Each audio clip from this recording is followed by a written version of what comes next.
Impôts et justice sociale, le podcast francophone du réseau Tax Justice Network. Bienvenue à Impôts et justice sociale, le podcast qui vous parle en français de la justice fiscale en Afrique et dans le monde. Je m'appelle Idriss Lynch.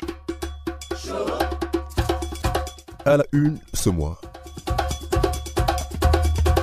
À la une ce mois, le Financial Secrecy Index, l'indice d'opacité financière publié par l'ONG Tax Justice Network le 18 février 2020. De nombreuses informations sur ce nouveau rapport. Le phénomène a reculé un tout petit peu dans le monde. La Suisse est désormais troisième derrière les États-Unis, deuxième, et les îles Caïmans qui occupent le haut de la marge. 17 pays africains ont été notés. L'occasion pour nous d'échanger avec des experts de la société civile africaine, notamment Diakité Nohoum qui est du Mali. Son pays n'est pas noté, mais il a lu le rapport et il nous en a fait un commentaire. Et Charlie Martial Ngounou, qui est directeur exécutif d'Afro Leadership, une ONG qui prône pour la transparence dans la gestion des affaires publiques. Dans cette édition toujours, nous allons revenir sur le dialogue inclusif mené par l'OCDE en vue de la réforme des impôts au niveau international. Cette organisation qui regroupe des pays parmi les plus agressifs en matière d'obtention d'avantages fiscaux dans les pays africains, mais aussi des pays qui sont classés très haut dans le classement du Financial Secrecy Index en raison de leur facilitation à abriter des entités qui prônent pour le secret juridique et le secret bancaire. Nous avons discuté avec Jean Bala, qui est le directeur exécutif d'une ONG basée au Cameroun et qui estime que dans les discussions, l'OCDE semble de très loin léser les intérêts des pays africains. N'oubliez pas que si vous voulez écouter ce programme, vous pouvez aller sur notre page de podcast impotsocial.libsyn.com, Libsyn avec SYN à la fin. Vous pouvez aussi aller sur notre page YouTube www.impôts et justice sociale ou encore interagir avec nous sur notre page Twitter, hashtag Impôts Social ou Facebook, Impôts et Justice Sociale. Et enfin, vous pouvez nous écrire sur notre adresse email impôts avec un S-8 social@outlook.fr. Voilà pour la une, à très bientôt pour le détail. Madame, Monsieur, pour cette 13e édition de votre podcast Impôts et Justice Sociale, nous revenons sur le Financial Secrecy Index, l'indice d'opacité financière qui a été récemment publié le 18 février 2020 par l'ONG Tax Justice Network. De nombreux enseignements, la pratique est en léger recul dans le monde. C'est déjà le cas avec le rapport précédent. Et on a aussi noté que des pays comme la Suisse, qui jusque-là occupaient le haut de la marche en termes de pays les plus dangereux pour ce qui est de la pratique du secret juridique et du secret bancaire, ont laissé la place progressivement, notamment aux États-Unis qui sont deuxième et aux îles Caïmans qui occupent désormais la première place. Et l'Afrique alors? L'Afrique est présente dans ce classement avec 17 pays qui ont été analysés. Le pays le plus opaque, évidemment sans surprise, c'est l'Angola. Vous vous souvenez?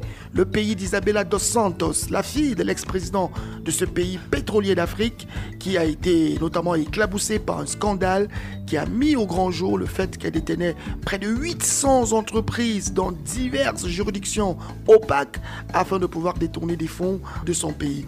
Mais nous avons aussi des pays comme l'Algérie qui est deuxième en termes d'opacité financière mais qui est première en termes de classement global sur l'indice d'opacité financière en raison de l'impact de la pratique dans ce pays au niveau global. Et enfin, il y a le Kenya qui ambitionne de devenir un hub financier et un hub pour les investissements en Afrique et aussi en Afrique de l'Est plus précisément.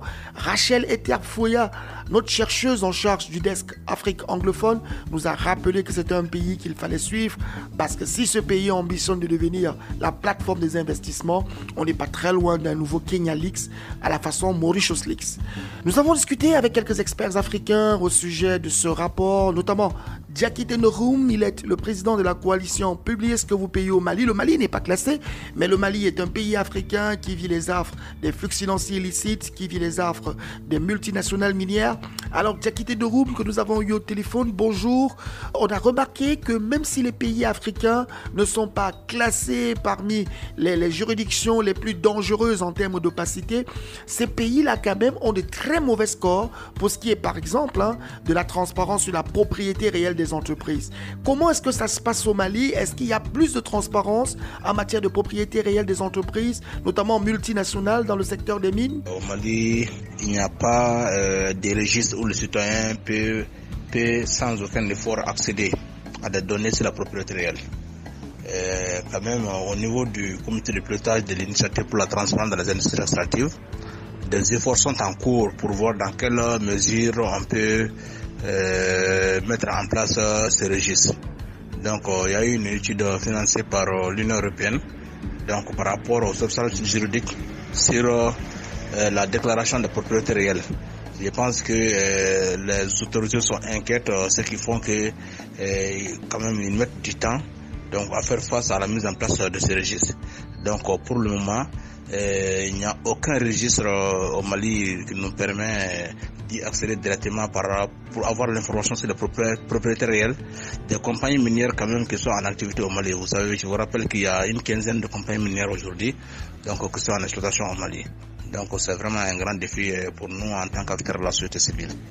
Un autre segment où les pays africains réalisent de très mauvaises performances, c'est la transparence sur les transactions financières, la transparence au niveau bancaire. Au Mali, comment est-ce que cela se présente? Est-ce que les banques sont beaucoup plus transparentes lorsqu'il s'agit de rendre compte des transactions qu'elles ont faites pour leurs clients? Le commentaire que j'ai à faire par rapport au secret bancaire, c'est que le secret bancaire favorise quand même les corrompus à dissimuler leurs ressources. Donc cela ne favorise pas la transparence du tout dans l'espace africain. Je m'en souviens tout récemment au niveau de la coalition publique au pays, nous avons commandité une étude sur l'équité du système fiscal malien. Au cours de cette étude, nous avons adressé une correspondance au niveau de l'association des bancaires du Mali. Mais malheureusement, ils ont rejeté la correspondance, en tout cas pour dire qu'ils n'ont pas l'autorisation de divulguer des informations financières de leurs clients sans une autorisation express de la justice. Et pourtant, cette étude quand même s'est menée dans le cadre de savoir est-ce que le système fiscal malien est équitable, oui ou non. Bon, donc pour ça, les consultants avaient besoin aussi des informations par rapport des informations financières au niveau de la banque, mais la banque n'a pas du tout voulu coopérer. Donc aujourd'hui, le secret bancaire, je pense que c'est un obstacle juridique majeur dans nous, quand même, nos pays francophones ouest africains, parce que nous voyons aujourd'hui que les gens se cachent derrière ces secrets-là, donc pour faire des malversations de tout genre. Nous pensons que c'est vraiment un défi majeur aussi pour nous. Comme je le disais, votre pays n'est pas forcément analysé dans ce classement Financial Secrecy Index 2020, enfin, dans ce Financial Secrecy Index de 2020. Alors vous, à votre niveau, en tant qu'acteur de la société civile africaine, quel est le commentaire global que vous faites par rapport aux conclusions de ce rapport? En matière de transparence, l'enseignement que j'ai attiré, c'est qu'au niveau de tous les pays d'Afrique, précisément les pays qui extraient les ressources naturelles, ont du chemin quand même à faire encore pour arriver à un certain niveau de transparence. Vous savez qu'aujourd'hui, nos dirigeants n'ont pas intérêt à ce qu'il y ait un certain niveau de transparence autour de l'exploitation de ces ressources. Ce qui font qu'ils font tout malgré l'adhésion à toutes sortes d'initiatives, donc de piétiner quand même la bonne mise en œuvre de ces initiatives afin que les informations fiables puissent être portées à la connaissance des citoyens. Donc nous avons vraiment des chemins à faire. Ça demande un travail de titan pour nous, acteurs de la société civile, à commencer à nous battre pour que, en tout cas, si nous ne pouvons pas profiter aujourd'hui des retombées de nos efforts, que nos enfants et nos petits-enfants puissent en profiter. Merci Jackie Tenorum. Je rappelle que vous êtes le président de la coalition Publiez ce que vous payez au niveau du Mali et je vous remercie encore d'avoir participé à cet exercice qui, je reconnais, peut parfois être assez contraignant, surtout que les questions fiscales sont très complexes. Nous avons aussi discuté de ce sujet avec un autre acteur de la société civile. Lui, c'est Charlie Martial Ngounou. Il est le directeur exécutif d'Afro Leadership, une ONG qui travaille énormément en Afrique sur les questions de transparence budgétaire et de transparence dans la gouvernance tout court. Avec lui, nous allons essayer de voir que l'Afrique, bien sûr, est une grosse victime de l'opacité financière qui est développée par de nombreux pays, dont certains sont des gros partenaires commerciaux de l'Afrique. Mais en même temps, l'Afrique elle-même ne travaille pas à sortir de ce piège infernal. Elle pratique encore des habitudes d'opacité dans sa gouvernance qui peuvent être finalement des raisons pour faciliter un peu l'opacité financière et les autres formes d'opacité sur le continent. Charlie Martial Ngounou a accepté de nous accorder cette interview. Écoutez l'entretien que j'ai eu avec lui.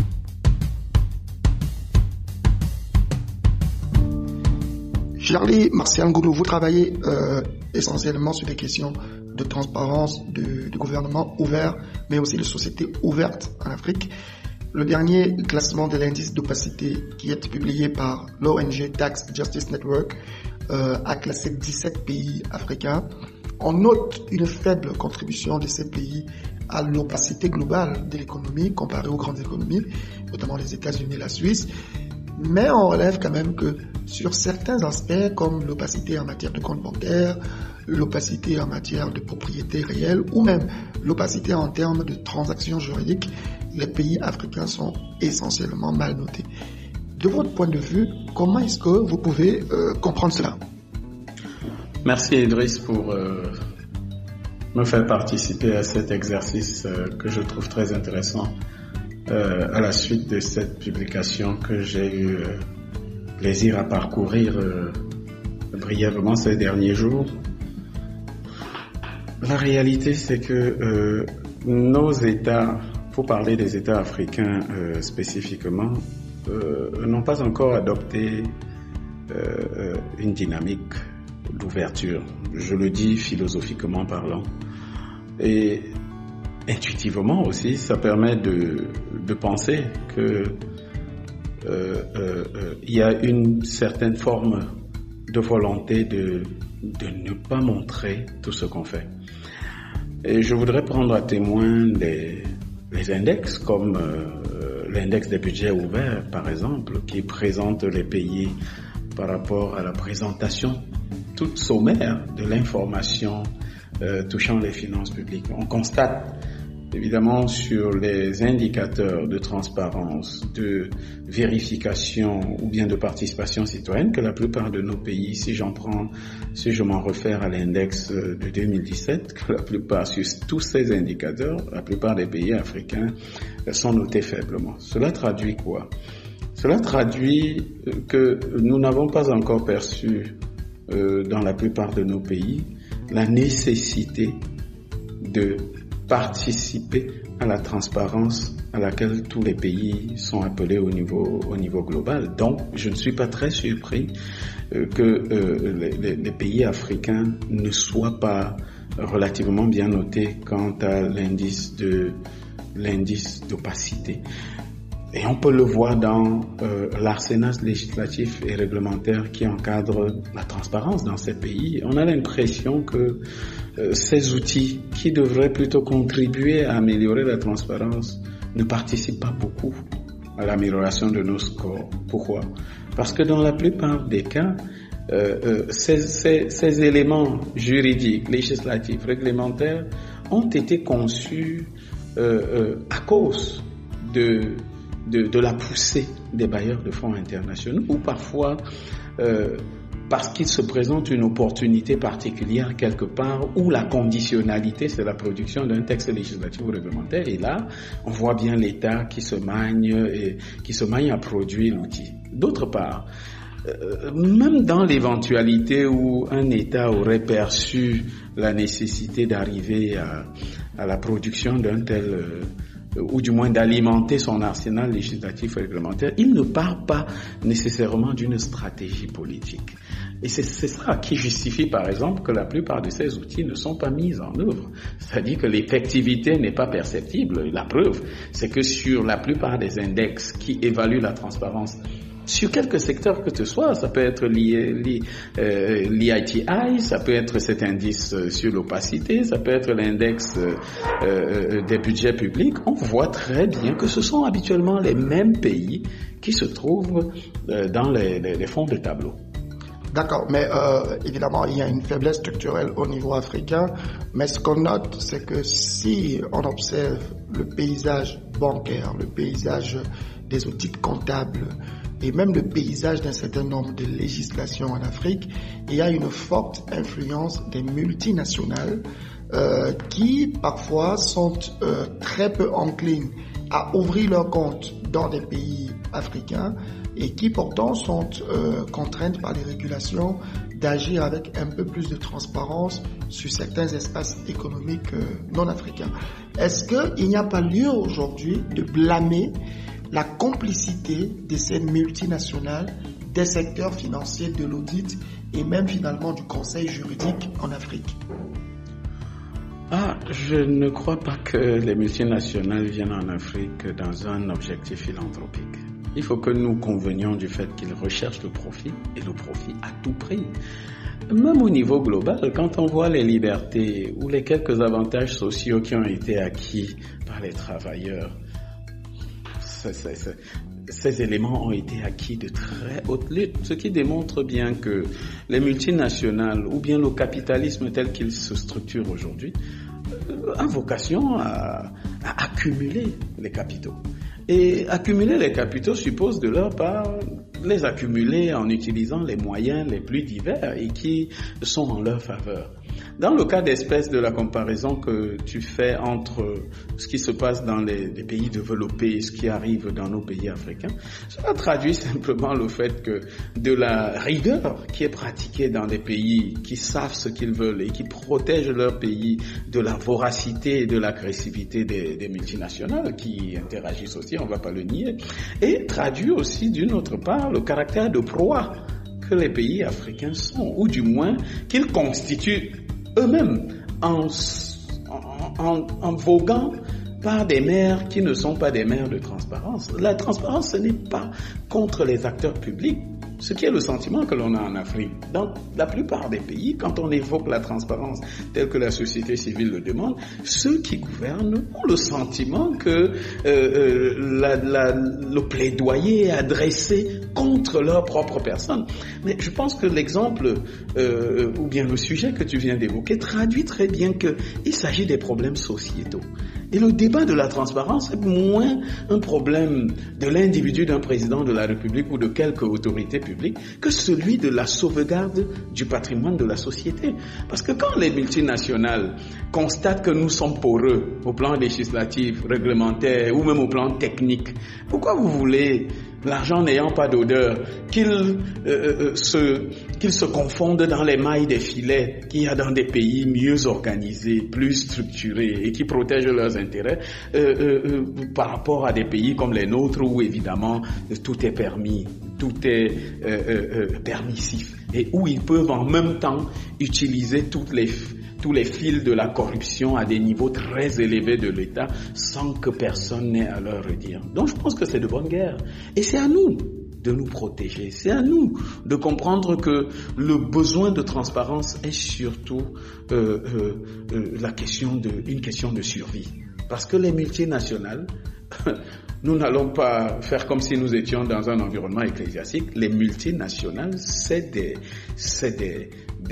animaux de jungle et qui ne sont pas dans nos pays pour nous faire des cadeaux. On le voit très bien avec tous les problèmes créés dans nos pays où on accorde des contrats miniers, des contrats forestiers, des contrats de toutes sortes de pêche partout sans compte tenu de rien, mais parce que l'environnement tel qu'il existe est en faveur de ces multinationales qui, moyennant des rétrocommissions et des tours de passe-passe, permettent à ceux-là qui gouvernent de tirer avantage de la situation au détriment naturellement de la société au plan global.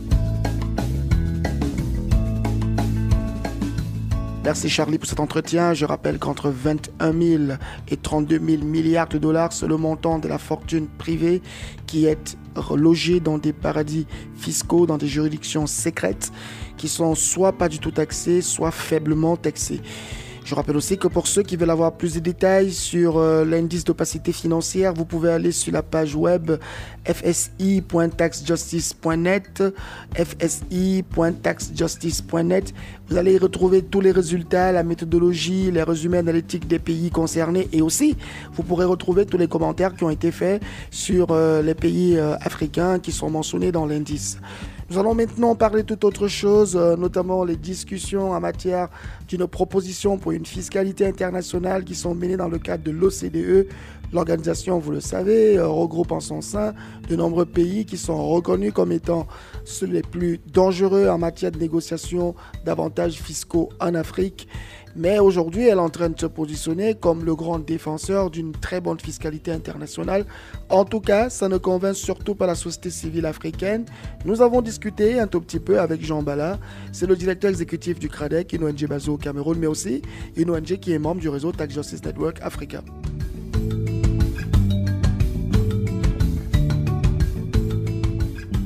Alors Jean, on est toujours dans le processus du cadre inclusif qui a été mis en place par l'Organisation pour la coopération et le développement économique et qui concerne essentiellement des pays riches.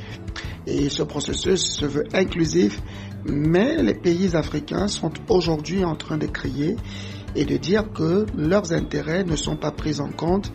Qu'espéraient les pays africains et sur quoi les nouvelles avancées du cadre inclusif de l'OCDE sont, à vos yeux, des choses qui peuvent être rangées dans la catégorie des échecs? Oui, merci de poser cette problématique sur la révision du cadre global de la fiscalité au niveau international qui pourrait éventuellement, je dis ça comme ça, profiter aux pays africains. Mais il faut dire qu'aujourd'hui, l'économie africaine est face à des défis qui sont liés à une évolution du cadre environnemental qui ne cesse d'évoluer si on ne considère que, par exemple, le cas de la digitalisation de l'économie mondiale à ce jour. Donc, le cadre inclusif de l'OCDE, proposé par l'OCDE, devrait normalement prendre en considération ces limites-là, donc connaissent les économies africaines et les pouvoir les intégrer dans le cadre inclusif de manière à ce que les propositions qui sont faites et qui bien évidemment on l'imagine sont d'intérêt à satisfaire les industries des pays membres de l'OCDE, mais que en même temps que les limites que présenteraient les économies africaines soient prises en considération de manière à ce que ces réformes-là bénéficient aussi aux pays africains. Mais malheureusement, comme vous pouvez l'imaginer, dans ce genre de situation, les négociations sont toujours de porter à vouloir développer les intérêts qui vont dans le sens de plus de suprématie ou plus de priorité aux industries de l'OCDE et que les pays africains ne puissent véritablement pas en profiter. Donc, il appartient aujourd'hui au niveau de ce cadre inclusif que les pays africains le regardent et l'analysent de manière tout à fait objective et puissent définir des orientations à travers lesquelles leurs considérations ou leurs intérêts pourraient être pris en considération. Il faut dire que par rapport à ça, vous savez, je crois, sans avoir toute la maîtrise de l'architecture à ce niveau, mais il y a le phénomène selon lequel, ou bien le principe selon lequel des entreprises qui produiraient quelque part ne devraient pas normalement satisfaire aux exigences des juridictions ou bien des législations locales par rapport à l'imposition, mais plutôt à considérer que c'est vers les pays où ces entreprises-là vendraient qu'il faudrait développer davantage des lignes directrices en matière d'imposition. Et ça aussi, ça biaise complètement un certain nombre de choses. Alors, on a bien vu, les propositions de l'OCDE intègrent aussi une espèce de taxation moyenne à l'échelle universelle, mais on reste dans des lignes d'insatisfaction totale. Le niveau qui est annoncé par l'OCDE ne semble pas être de nature à aider l'Afrique à améliorer la mobilisation des ressources et à limiter la malédiction de la possession des matières premières. De ce point de vue, est-ce qu'en Afrique, on sent comme une espèce d'union de pays, des sociétés civiles des pays, afin de pouvoir faire bloc et parler d'une seule voix face à ces réformes qui pourraient finalement nous impacter? Disons qu'il y a deux lignes de front au niveau des pays africains par rapport à toutes ces problématiques que vous venez de soulever.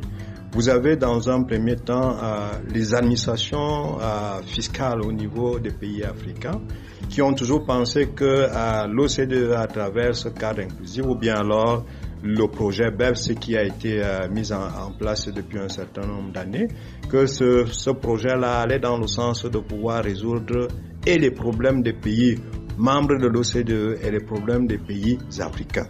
Mais à l'évidence, on se rend compte que ce n'est pas le cas parce que bien évidemment, il y a des points de vue divergents.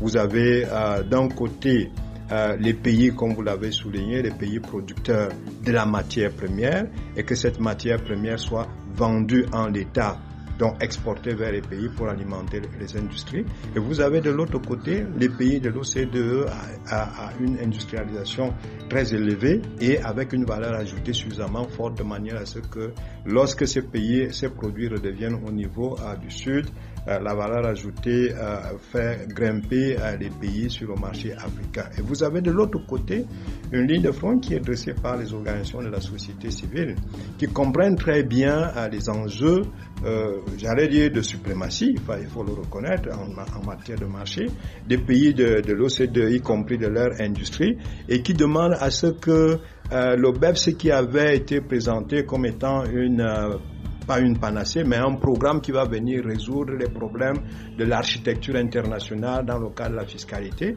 que les organisations de la société civile disent que non, il y a un effort à faire au niveau des pays africains. Un premier effort de prise de conscience et un deuxième effort d'élaboration des stratégies d'orientation propres à l'Afrique et qui s'intégrerait par exemple dans l'agenda 2063 de l'Union africaine. Donc, à notre sens, nous pensons que aujourd'hui, quand on voit par exemple la conférence qui a eu lieu à Paris dernièrement, nous avons pu échanger avec un certain nombre de cadres camerounais qui ont participé et qui comprennent très bien les enjeux qu'il y a et les vigilances qu'il y a à développer à la suite de cette présentation, de manière à ce qu'il est question que les économies africaines et les administrations africaines définissent un certain niveau de préalables.